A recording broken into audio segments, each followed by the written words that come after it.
जितना सीधा बनोगे उतना धोखा खाओगे। ये वीडियो देख लो, आपके काम आएगी। गौतम बुद्ध ने कहा था कि एक क्रूर जंगली जानवर की तुलना में एक धोखेबाज और दुष्ट मित्र से अधिक डरना चाहिए, क्योंकि जानवर केवल आपके शरीर को नुकसान पहुंचाता है, लेकिन एक कपटी और धोखेबाज मित्र आपकी बुद्धि को नुकसान पहुंचाता है। केवल एक बुरा मित्र ही आपको ऐसी स्थिति में पहुंचा सकता है जहां आप महसूस करें कि यह दुनिया बहुत बुरी है, अब यहां रहने से क्या फायदा।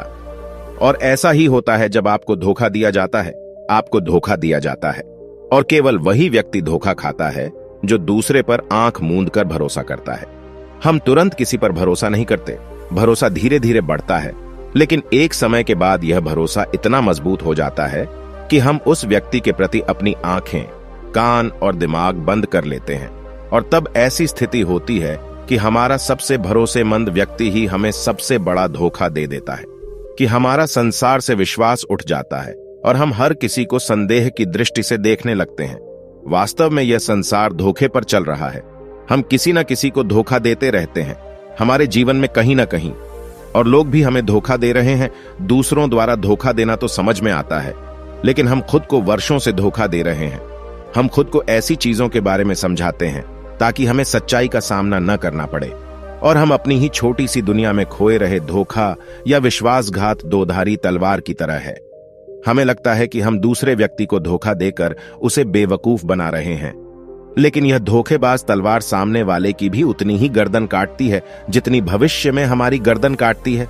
दोस्तों, आज की इस बौद्ध कहानी के माध्यम से जानेंगे कि हम धोखे और विश्वासघात से खुद को कैसे बचाएं, और वीडियो के अंत में हम 10 ऐसे संकेतों के बारे में जानेंगे जो एक धोखेबाज और झूठे व्यक्ति में पाए जाते हैं। एक युवक बहुत गुस्से में है, पहाड़ी से कूदकर आत्महत्या करने जा रहा था। जैसे ही वह पहाड़ी की चोटी पर पहुंचा तो चिल्लाया कि यह दुनिया इतनी बुरी क्यों है, यहां हर कोई इतना स्वार्थी क्यों है, अब मेरे जीने का कोई मतलब नहीं है। उसी पहाड़ी की चोटी पर एक बौद्ध भिक्षु अपने ध्यान में लीन था। उस युवक की तीव्र क्रोध भरी आवाज सुनकर वह व्यायाम से उठा। वह तुरंत समझ गया कि यह युवक यहां आत्महत्या करने आया है। वह आदमी पहाड़ी से कूदने ही वाला था कि बौद्ध भिक्षु ने उसका हाथ पकड़ लिया और उसे पीछे खींचते हुए कहा, क्या हुआ, क्या आगे का रास्ता खत्म हो गया? युवक ने कहा कि कौन सा रास्ता, यहां कोई रास्ता नहीं है, मैं यहां से कूदकर आत्महत्या करने जा रहा हूं। बौद्ध भिक्षु ने कहा कि एक दिन सभी को मरना है, लेकिन तुम इतनी जल्दी में क्यों हो? युवक ने कहा, क्योंकि यह दुनिया रहने लायक नहीं है। यहां हर कोई स्वार्थी और धोखेबाज है। जिस पर मैंने भरोसा किया उसने मुझे धोखा दिया। मेरे अपने भाई ने मुझे धोखा दिया, मेरे दोस्तों ने मुझे धोखा दिया, लेकिन आज तो हद हो गई, मेरी पत्नी ने भी मुझे धोखा दिया। वह एक अमीर बिजनेसमैन के साथ भाग गई। इतना धोखा खाने के बाद अब मेरा इस दुनिया में रहने का कोई मतलब नहीं है। स्वार्थी दुनिया में किसी पर भी भरोसा नहीं किया जा सकता, इसलिए मैं आत्महत्या करने जा रहा हूं। बौद्ध भिक्षु बोले, क्या तुम स्वार्थी नहीं हो? क्या आप पर भरोसा किया जा सकता है? उस व्यक्ति ने कहा, मैंने आज तक किसी को धोखा नहीं दिया, किसी को धोखा नहीं दिया। आप चाहे तो मेरे गांव जाकर पूछ सकते हैं, लोग अक्सर मेरा फायदा उठाते हैं, लेकिन मैंने आज तक किसी का बुरा नहीं किया। बौद्ध भिक्षु ने कहा, मैं तुम पर भरोसा नहीं कर सकता, तुम्हें मुझे यह साबित करना होगा कि तुम स्वार्थी व्यक्ति नहीं हो। व्यक्ति ने पूछा, मुझे यह साबित करने के लिए क्या करना होगा? तुम्हें साथ रहना होगा। मैं अगले 1 साल तक अपने आश्रम में रहूंगा, तभी मुझे पता चलेगा कि आप एक ईमानदार व्यक्ति हैं या आप भी दूसरों की तरह स्वार्थी और धोखेबाज हैं। आदमी ने कहा, ठीक है, मैं 1 साल तक आपके साथ आपके आश्रम में रहूंगा और खुद को साबित करूंगा। बौद्ध भिक्षु लाया वह युवक उसके साथ उसके आश्रम में गया और उसे अपना शिष्य बना लिया। अगली सुबह बौद्ध भिक्षु ने नए शिष्य को अपने पास बुलाया। मुझे आप पर भरोसा नहीं है, लेकिन आप फिर भी जाकर भिक्षा मांगते हैं, तब तक मैं आपके अन्य गुरु भाइयों को शिक्षा देता हूं। वह युवा शिष्य गुरु को प्रणाम कर भिक्षा मांगने चला गया। आज से पहले उसने कभी भी भीख नहीं मांगी थी, इसलिए उसे भीख मांगने में बहुत परेशानी हो रही थी। उसके मुंह से भीख मांगने के लिए शब्द नहीं निकल रहे थे। उसका अहंकार उसे रोक रहा था, लेकिन उसके अंदर एक अहंकार जाग रहा था। मालिक को गलत साबित करने के लिए उसने भीख मांगी और वह भिक्षा लेकर वह स्वामी के पास लौट आया। उसके हाथ में भिक्षा देखकर गुरु ने कहा कि तुम कुछ तो भरोसेमंद हो। मैंने सोचा था कि तुम भीख नहीं मांग पाओगे, लेकिन तुमने मुझे गलत साबित कर दिया। मेरे साथ मेरी कुटिया में आओ। मैं तुम्हें वहां कुछ दिखाना चाहता हूं। गुरु शिष्य को अपने साथ अपनी झोपड़ी में ले गए। झोपड़ी के ऊपर एक बर्तन लटका हुआ था। गुरु ने झोपड़ी की ओर इशारा किया बर्तन और कहा, क्या तुम उस बर्तन को देख रहे हो? इसमें जहर होता है, और जहर भी ऐसा होता है कि अगर किसी व्यक्ति को दे दिया जाए तो व्यक्ति बहुत आसानी से मर सकता है और किसी को पता भी नहीं चलेगा कि उनकी मृत्यु कैसे हुई। युवा शिष्य ने कहा, लेकिन गुरु, आप मुझे यह सब क्यों बता रहे हैं? साधु ने कहा, मैं तुम्हें केवल चेतावनी दे रहा हूं कि गलती से भी इसे मत खाना।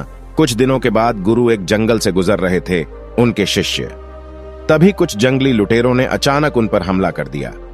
सभी शिष्य अपनी जान बचाने के लिए इधर उधर भागने लगे, लेकिन वृद्धावस्था के कारण मास्टर दौड़ने में सक्षम नहीं थे।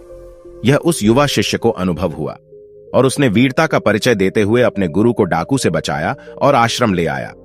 आश्रम पहुंचकर गुरु ने सबके सामने शिष्य की बहुत प्रशंसा की और कहा कि मेरा नया शिष्य तुम सबसे बेहतर है, जिसने अपनी जान जोखिम में डालकर मेरी जान बचाई और मुझे यहां सुरक्षित पहुंचाया।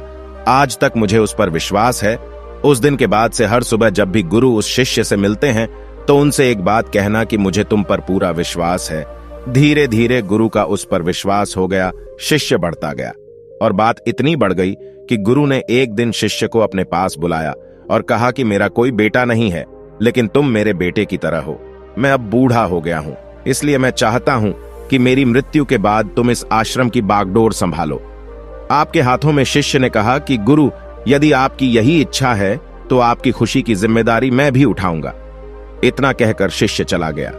कुछ दिनों के बाद गुरु बीमार पड़ गए तो उन्होंने आश्रम के सभी शिष्यों को बुलाया और यह घोषणा कर दी कि मेरे बाद यह युवा शिष्य इस आश्रम को चलाएगा। धीरे धीरे दिन बीतते गए और उस युवा शिष्य के मन की बेचैनी बढ़ती गई। आश्रम पर जल्द से जल्द कब्जा करने की चाहत बढ़ने लगी। वह हर सुबह गुरु के पास दर्शन के लिए जाता था यदि उसके स्वास्थ्य पर कोई प्रभाव पड़ता, लेकिन मास्टर जी का स्वास्थ्य दिन ब दिन बेहतर होता जा रहा था। अब उसके सब्र का बांध टूटने लगा। उसकी रातों की नींद हराम हो गई। वह हमेशा यही सोचता रहता था कि मालिक को रास्ते से कैसे हटाऊं और किसी को पता भी नहीं चलता। कभी कभी वह सोचता है कि मालिक को नदी में धक्का दे दूं, लेकिन अगले ही पल उसे एहसास होता है कि मालिक को रास्ते से कैसे हटाया जाए। एक अच्छा तैराक वह तैर कर बाहर निकल आएगा। कभी कभी वह सोचता है कि मैं टीचर का गला घोंटकर मार डालूंगा। सबको पता है कि मैं मास्टर का विश्वास पात्र हूं, इसलिए मुझ पर किसी को शक नहीं होता। लेकिन फिर वह सोचता है कि अगर थोड़ी सी भी गलती हुई तो बात बिगड़ सकती है। मुझे कोई ऐसा रास्ता खोजना होगा जिससे मालिक की भी मृत्यु हो जाए और सभी को लगे कि यह स्वाभाविक मृत्यु है। और भगवान को यही मंजूर था। एक दिन वह युवा शिष्य गुरु के पास उनकी कुटिया में बैठा था। तभी उसकी नजर ऊपर लटके बर्तन पर पड़ी। उसे याद आया कि मालिक ने कहा था कि इसमें जहर है, और जहर भी ऐसा कि किसी को पता नहीं चलता। उसने सोचा यही सही रहेगा, मैं ये जहर गुरु को दे दूं और किसी को पता भी नहीं चलेगा कि उनकी मौत कैसे हुई, और फिर पूरे आश्रम पर मेरा कब्जा हो जाएगा। अगले दिन उसने चुपके से चोरी कर ली। मालिक की झोपड़ी से निकला जहर और उसे गुरु के भोजन में मिला दिया। गुरु ने रात्रि का भोजन किया और सोने चले गए। लेकिन जब सुबह हुई तो पूरा आश्रम जाग रहा था, लेकिन गुरु नहीं उठे। शिष्यों ने गुरु की कुटिया में जाकर देखा तो पता चला कि गुरु की मृत्यु हो गई है। जब उस युवा शिष्य को इस बात का पता चला तो वह अंदर ही अंदर बहुत खुश हुआ और आश्रम पर कब्जा करने का काम शुरू कर दिया। उसी आश्रम में गुरु का एक पुराना शिष्य भी था। वह पूरी घटना को चुपचाप देख रहा था। वह अपनी कुटिया में गया। वह वहां से एक दवा लाया और उस दवा को मास्टर को दिया। थोड़ी ही देर में मास्टर की चेतना लौट आई और वह बिल्कुल ठीक होकर बैठ गया। यह सब देखकर उस युवा शिष्य के पैरों तले जमीन खिसक गई। वह बहुत घबरा गया। गुरु ने बाकी शिष्यों को अपने अपने काम पर भेज दिया और युवा शिष्य को अपने पास बुलाकर कहा कि क्या तुम अब भी विश्वास करने के योग्य हो? क्या तुम मुझे धोखा नहीं देते? क्या आप स्वार्थी नहीं हैं? शिष्य गुरु के चरणों में गिर पड़ा और बोला, मुझे नहीं पता कि मुझसे यह अपराध कैसे हो गया। मैंने आज से पहले किसी को धोखा नहीं दिया। लोग मुझे धोखा दे रहे हैं, लेकिन पता नहीं क्यों और कैसे मैंने आज तुम्हें धोखा दिया। मालिक ने कहा कि तुम मुझे धोखा नहीं दे सकते, क्योंकि मैंने कभी तुम पर भरोसा नहीं किया। मैंने कभी किसी पर भरोसा नहीं किया। मैं केवल अपनी आंखों से जो देखता हूं उस पर भरोसा करता हूं, और मैं तुम्हारे अंदर लालच देख सकता हूं, और मैंने जानबूझकर तुम्हें यह लालच दिया था, क्योंकि इंसान किसी को धोखा देने के सिर्फ 3 ही कारण होते हैं। पहला स्वार्थ, दूसरा लालच और तीसरा ईर्ष्या। की युवा भिक्षुओं ने गुरु से पूछा लेकिन गुरु में मैं अपने आप को स्वार्थ, लालच और ईर्ष्या से कैसे मुक्त रख सकता हूं? गुरु ने कहा, खुद को पढ़ो, खुद को जानो, अपने अंदर उतरने की कोशिश करो। इंसान में बहुत संभावनाएं हैं, वह कर सकता है अपने लिए कुछ भी बनाओ, वह कुछ भी हो सकता है। और जब आप में बदलाव आए तो अपने अंदर झांकें और जानने की कोशिश करें कि आप क्यों बदल रहे हैं, तुम्हें कौन बदल रहा है, क्या यह बदलाव अच्छा है या बुरा? आत्मनिरीक्षण का प्रयास करें।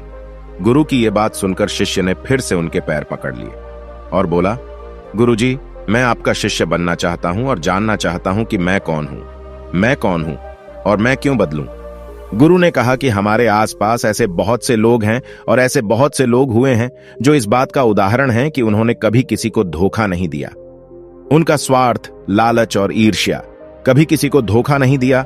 व्यक्ति तभी धोखा देता है जब उसे लगता है कि वह जो कर रहा है उसे कोई नहीं देख रहा है और भविष्य में यह बात किसी को पता नहीं चलेगी और वह जो कर रहा है वह सही है। पकड़े जाने के बाद वह अपने बचाव के लिए और भी तर्क देता है कि मैं कुछ नहीं कर सका, यही आखिरी रास्ता था, मेरे पास मजबूरी थी। लेकिन हर धोखे के पीछे का सच यही है जो इंसान जानबूझकर अपने फायदे के लिए करता है। गुरु ने शिष्य की आंखों में देखते हुए कहा, याद रखना, जब हम किसी को धोखा देते हैं, हमने उसकी आंतरिक चेतना को चोट पहुंचाई और वह इतनी बुरी तरह आहत हो जाता है कि वह किसी पर भी भरोसा नहीं कर पाता। वह अंदर ही अंदर बहुत उदास और अकेला महसूस करने लगता है। इसीलिए अगर आप चाहते हैं कि कोई आपको धोखा न दे, इसलिए अपनी आंखें, कान और दिमाग खुले रखें। लोगों पर भरोसा करें, लेकिन बहुत ज्यादा भरोसा न करें कि वे आपका फायदा उठाना शुरू कर दें। हमेशा अपने सबसे महत्वपूर्ण कार्यों पर नियंत्रण रखें और अपने जीवन की बागडोर कभी भी दूसरों के हाथों में न सौंपें। और समय समय पर खुद को जांचते रहें। जिस धोखे से आप बचना चाहते हैं, क्या आप भी वैसा ही धोखा किसी और के साथ कर रहे हैं? और अगर फिर भी कोई आपको धोखा देता है तो निराश न हो, क्योंकि धोखा खाने के बाद हर धोखा इंसान को कुछ न कुछ सिखाता है। व्यक्ति पहले से अधिक सतर्क और सावधान हो जाता है। इसलिए केवल एक धोखे के कारण अपना जीवन बर्बाद न करें और इसे एक सबक के रूप में लें और आगे बढ़ें। मास्टर ने कहा, ये एक धोखेबाज व्यक्ति 10 लक्षण हैं, एक चालाक व्यक्ति के जो आपको धोखा दे सकते हैं और आपके मन की शांति छीन सकते हैं। निराशा के गहरे सागर में डूबकर वह आपकी जिंदगी खत्म कर सकता है। पहली निशानी, जो व्यक्ति झूठा होगा, धोखेबाज होगा, वह आपसे सब कुछ छिपाएगा। आप उसके बारे में दूसरे लोगों से जान लेंगे और जब आप पूछेंगे तो वह कहेगा जिसे वह उनके साथ काफी समय बिताने के बाद भी बताना भूल गए। आप उसके बारे में ज्यादा नहीं जानते होंगे कि वह आपके बारे में क्या सोचता है, उसकी जिंदगी में क्या चल रहा है। आप इस बारे में हमेशा भ्रमित रहेंगे क्योंकि वह आपसे सब कुछ छिपाएगा, क्योंकि वह एक सच्चा आदमी नहीं है। एक सच्चे आदमी को अपने बारे में बताने में कोई समस्या नहीं होती है। वह आपसे लगभग हर चीज साझा करता है, लेकिन एक धोखेबाज बहुत सावधानी से चलता है। इसलिए हमें इन पर ध्यान देना चाहिए। वह व्यक्ति जिसके साथ हम रिश्ते में हैं, जिसे हम अपनी जिंदगी सौंपने जा रहे हैं, जिसके साथ हम प्यार और विश्वास का सौदा करने जा रहे हैं, क्या वह अपनी पूरी जिंदगी एक खुली किताब की तरह हमारे साथ साझा करता है या नहीं, या वह हमसे बातें छुपाता है या नहीं? अगर वह छुपाता है तो वह व्यक्ति बहुत बड़ा धोखेबाज है। दूसरी निशानी, जो व्यक्ति धोखेबाज है या जो हमसे सच्चा प्यार नहीं करता, वह कभी भी हमसे सच्चा प्यार नहीं करता। हमारी परवाह करता है, चाहे हम उसकी कितनी भी परवाह कर लें, उसके लिए कुछ भी कर लें, लेकिन उसे रत्ती भर भी परवाह नहीं होगी और ये एक बार नहीं बार बार दिखेगा। लेकिन हम इसे नजरअंदाज कर देते हैं। ये हमारी गलती है। हमारे जादू के कारण हम देख नहीं पाते। सच्चाई हमारी आंखों के सामने भी है। अगर हम थोड़ा और सचेत होकर देखने की कोशिश करें तो यह हमारी गलती है। तब हमें पता चलेगा कि उसे हमारी कोई परवाह नहीं है। तीसरा संकेत, जो व्यक्ति धोखेबाज है वह बहुत बड़ा झूठा भी है। उसके अपने शब्द खुद से मेल नहीं खाते, उसकी जुबान बदलती रहती है। वह अपनी बात नहीं रखता, लेकिन हम उसके झूठ में फंस जाते हैं, इसलिए हम उसे नहीं पहचानते। चौथी निशानी, धोखेबाज व्यक्ति हमारे सामने तो हमारी चापलूसी करेगा और हमारी तारीफ करेगा, लेकिन पीठ पीछे वह कभी हमारी तारीफ नहीं करेगा और हमारा सम्मान नहीं करेगा। चाहे हम उसके लिए मर भी जाएं, लेकिन वह कभी हमारी तारीफ नहीं करेगा। हम और कभी भी हमें उतना महत्व नहीं देंगे जितना हम अपने जीवन में देते हैं, क्योंकि वह एक दिन हमें धोखा देगा। इसलिए बेहतर होगा कि हम बहुत अधिक धोखा खाने से पहले सावधान हो जाएं। पांचवां संकेत, वे जो कहते हैं उस पर ध्यान न दें, बल्कि इस पर ध्यान दें कि वे आपके साथ क्या करते हैं। बात करना बहुत आसान है, लेकिन करना बहुत मुश्किल है और ज्यादातर लोग इन्हीं बातों पर अटक जाते हैं। इसलिए चाहे वह आपसे कितनी भी बात कर लें, उससे कई वादे किए जा सकते हैं, लेकिन जब तक वह पूरा करके न दिखा दे, छठे संकेत पर भरोसा न करें। प्रेम संबंधों में अक्सर यह देखने को मिलता है कि कैसे एक धोखेबाज व्यक्ति अपने प्यार करने वाले को इस तरह अपने जाल में फंसा लेता है कि सामने वाला उसके लिए हमेशा उपलब्ध रहता है। वह कहीं नहीं जा रहा है, यह उसके लिए यहीं रहेगा। वो न आदर करते हैं, न सम्मान करते हैं, और अगर सम्मान की भीख मांगी जाए तो अपमान ज्यादा करते हैं। अगर किसी रिश्ते में किसी से मिन्नत करनी पड़े, मुझे अपना समय देने के लिए मुझसे बात करो, तो इससे बुरा रिश्ता कोई नहीं हो सकता। जो आपसे सच्चा प्यार करेगा, वह खुद चाहेगा कि वह अपना ज्यादातर समय आपके साथ बिताए। जिससे आप समय की भीख मांगते हैं, समझ लें कि उसमें आपके लिए कोई प्यार नहीं है। सातवीं निशानी, उसके पास हर चीज के लिए समय होगा, लेकिन आपके लिए उसके पास कभी समय नहीं होगा। वह अपने जीवन में आपके लिए कुछ भी नहीं छोड़ेगा, लेकिन आपको कभी भी छोड़ देगा। वह आपसे तभी बात करेगा जब वह चाहेगा, तब नहीं जब आपको उनकी जरूरत हो। वे आपकी जगह किसी और को ले सकते हैं, लेकिन आपके लिए कुछ भी नहीं बदलेगा, न उनकी आदतें, न उनका स्वभाव, और न ही उनका आराम। आठवां संकेत, वे कभी भी आपके प्रति समर्पित और प्रतिबद्ध नहीं होंगे कि हम आपके साथ हैं, चाहे कुछ भी हो जाए। हम आपका समर्थन करेंगे, चाहे समय कोई भी हो। वे केवल अपनी शर्तों पर आपके साथ रहेंगे। जब भी वे सहज होंगे और अच्छा महसूस करेंगे, वे आपके साथ रहेंगे, और अगर इससे उन्हें थोड़ा सा भी दुख होगा तो वे चले जाएंगे, क्योंकि वे कभी भी अपनी शर्तों से बाहर नहीं आएंगे। आपके लिए कुछ भी करने के लिए आरामदायक क्षेत्र। नौवां संकेत, वे आपको हमेशा चोट पहुंचाएंगे, कभी कभी जानबूझकर, और कभी कभी उन्हें यह भी पता नहीं होता है कि वह आपको कितना चोट पहुंचा रहे हैं, और आपका दिल दुखता रहेगा। आप उस व्यक्ति के साथ खुश महसूस करेंगे जो आपसे सच्चा प्यार करता है। उसके साथ रहने से आपको यह महसूस होगा जैसे आप हवा में हल्के से उड़ रहे हैं। और अगर आप किसी धोखेबाज और गलत व्यक्ति के साथ रिश्ते में हैं, तो सब कुछ भारी और बोझिल लगेगा। ऐसा लगेगा कि कुछ गड़बड़ है। अंदर से आवाज आएगी कि यह रिश्ता आपके लिए सही नहीं है, और अगर आप इसे सुनकर भी नजरअंदाज कर देते हैं तो यह आपकी गलती है। 10वां संकेत, आप उनकी जिंदगी में कहीं नहीं हैं। उनकी जिंदगी में आपकी कोई खास जगह नहीं है। वे जब चाहें आपको आसानी से अपनी जिंदगी से बाहर कर सकते हैं, और उन्हें इससे कोई फर्क नहीं पड़ेगा। अगर आप उनकी बात पर विश्वास नहीं करते हैं और उनकी सच्चाई जानना चाहते हैं, तो कुछ दिनों के लिए उनकी जिंदगी से गायब हो जाएं। वे जीत जाएंगे। बुरा मत मानना, इससे अच्छा है कि हमारी जिंदगी से समस्या दूर हो गई है। अब हम आजाद हैं और जो चाहे कर सकते हैं। दोस्तों, अगर आप भी रिलेशनशिप में हैं, ऐसे इंसान के साथ तो होश में आ जाओ और जितनी जल्दी हो सके इससे बाहर आ जाओ। यकीन मानिए, ऐसे रिश्ते से बाहर आने के बाद तुम्हें शांति, सुकून और प्यार मिलेगा। और क्या दुनिया में केवल एक ही व्यक्ति है? यदि आप एक बुरे व्यक्ति को छोड़ देंगे, तो आपके जीवन में 10 अच्छे लोग आ जाएंगे जो आपको सम्मान और प्यार देंगे। और जब तक आप इस तरह के झूठे व्यक्ति के साथ हैं, तो आपको कोई अन्य अच्छाई दिखाई नहीं देगी लोग। लेकिन जैसे ही आप ऐसे धोखेबाज इंसान को छोड़ेंगे, तो आपकी जिंदगी में अच्छे लोग आना शुरू हो जाएंगे। एक और बात, आजकल लोग साथ वाले हैं जिन्हें रिश्ते में प्यार में धोखा मिलता है। वो कहते हैं कि प्यार जैसा कुछ नहीं होता, सब झूठ है। आजकल सब झूठ है, पर पूरा सच नहीं है। जिस इंसान ने तुम्हें धोखा दिया है, वो प्यार का मतलब नहीं जानता। लेकिन आज भी दुनिया में कई ऐसे लोग हैं जो प्यार करना भी जानते हैं और निभाना भी जानते हैं। जिन लोगों को धोखा मिला, वो अपनी तरफ से सच्चा प्यार कर रहे थे। प्यार ईश्वर का दिया हुआ उपहार है, और यह दुनिया प्यार पर ही टिकी है।